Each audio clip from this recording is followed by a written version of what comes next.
नमस्कार, सत्यदर्शन न्यूज मध्ये आपले स्वागत आहे. मी पायल शहा.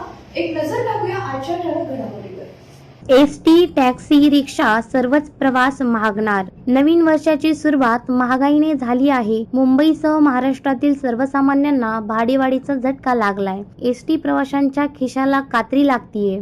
एसटी महामंडळाचा 15% भाडेवाढीचा प्रस्ताव देण्यात आला होता. यावर राज्य सरकारने शिक्कामोर्तब केलाय. शनिवारी 15 जानेवारी मध्यरात्रीपासून एसटीच्या भाडेवाढ लागू होणार आहे. गेली 3 वर्षे निवडणुकांच्या पार्श्वभूमीवर भाडेवाढ करण्यात आली नव्हती. त्यामुळे दरवर्षी 5% प्रमाणे 3 वर्षाची 15% एसटी महामंडळानं केली आहे.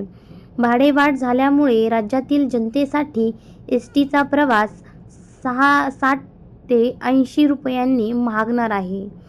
एसटी पाठोपाठ रिक्षा, टॅक्सीची भाडेवाढ करण्यात आल्यामुळे मुंबईकरांचा प्रवास महागणार आहे.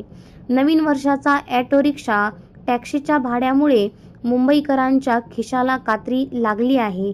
टॅक्सीचा दर 4 प्रति किलोमीटरने तर रिक्षाचा दर 3 प्रति किलोमीटरने वाढणार आहे.